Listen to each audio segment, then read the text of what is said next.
when in 1943, when President Roosevelt and Winston Churchill came to Tehran, Persia, Iran actually, and we were the one that created the rumor that Nazi spies are going to assassinate the American president. There was a purpose for it. The purpose was to separate President Roosevelt from Churchill, so Stalin can deal with one-on-one rather than together. Churchill wanted to always sit in on meetings with President Roosevelt. When we created a rumor that Nazi spies want to kill the American president, Stalin called President Roosevelt and he offered him hospitality, because Tehran was divided at that time, half British and half Russian. Stalin called President Roosevelt and told him about the rumor, and apparently Roosevelt agreed in affirmative that his people heard it too. He said, well, we'll send over our security people and we'll bring you over to the Russian compound and we'll give you a separate house because we have the foot soldiers and the armor, because after all, we are next door, and we'll protect you. And President Roosevelt accepted the hospitality. There was a purpose for it.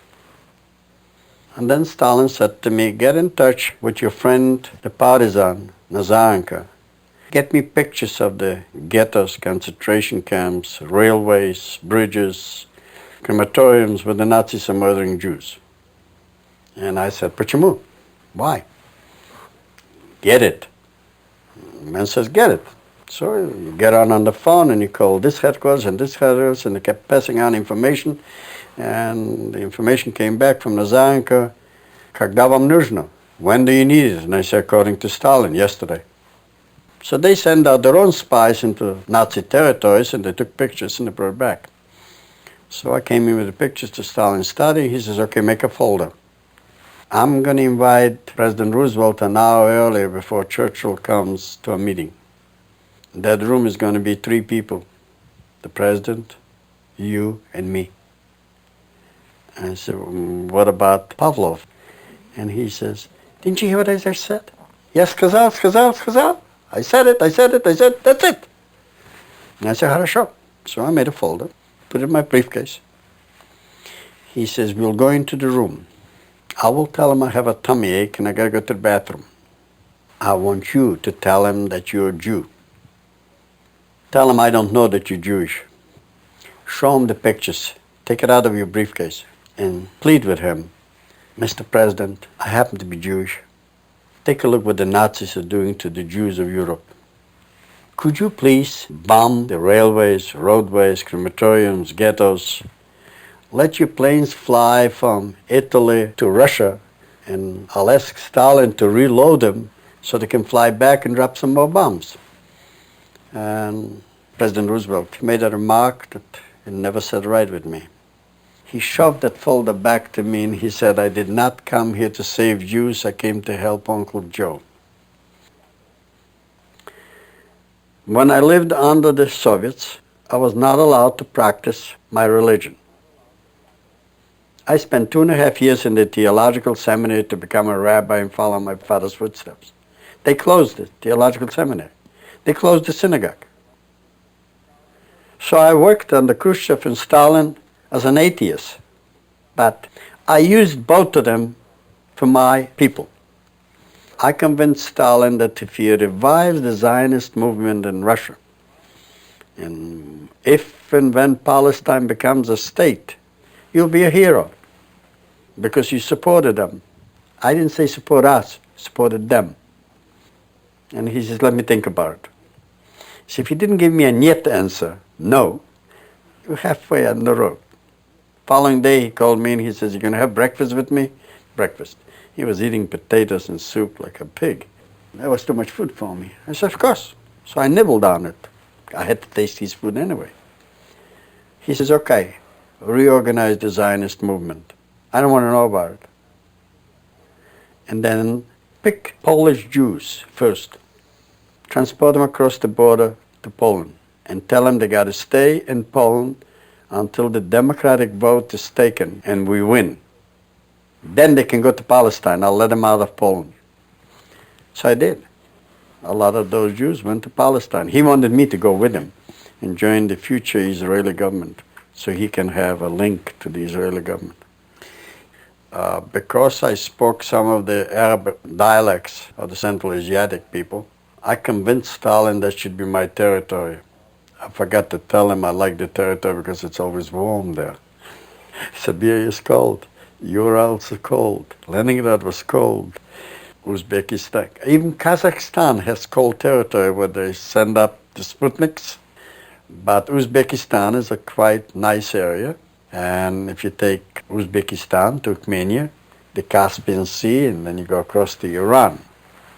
My philosophy, one of these days, maybe I'll cross. So I took that territory. I should mention, I tried twice before to escape the Soviet Union. Didn't work.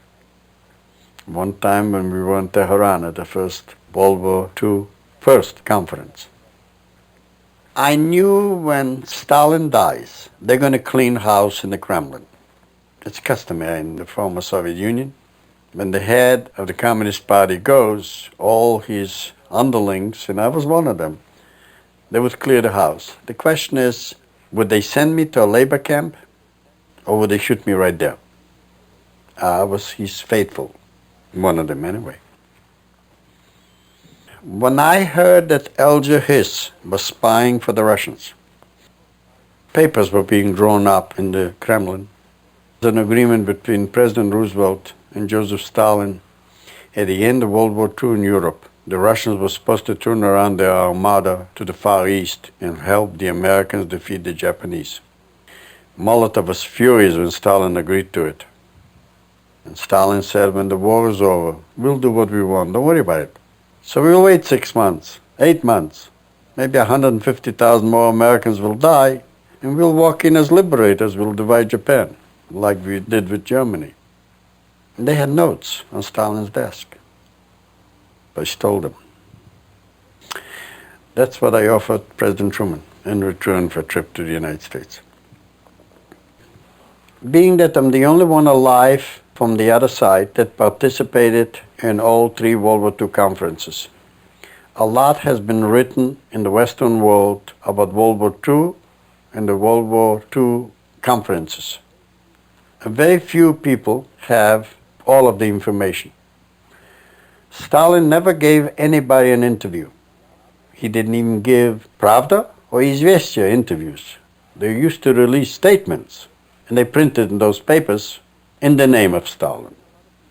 Yet a lot of people had written books about Stalin, how many people he murdered, what kind of individual he was. I lived with him for 4.5 years. He was moody, but he was shrewd.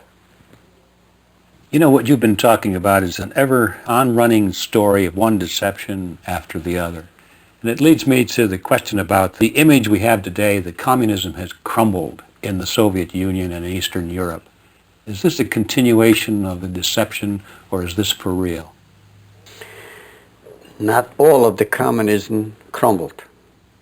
You will find that the majority of the people in the Duma, which is the parliament, the lower house in Russia, is controlled by communists. Yeltsin himself is an ex-communist. Let's not forget that. The Russians had, or the Soviets had, over 200 million people. And they only had about 16 million communists. And they had 6 million KGB people to keep an eye on the 16 million communists. And the rest of them were like falling in line. All those that were in charge are still in charge under different names. The commissar that ran the region is not the governor of the region. The commissar that ran the factory is not the director of the factory. The commissar that ran the bank is not the president of the bank. All those that were in charge are still in charge.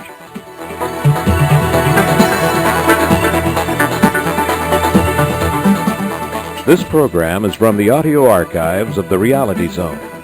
For more information, visit our website at www.realityzone.com or call our toll-free number 800-595-6596. That number again is 800-595-6596.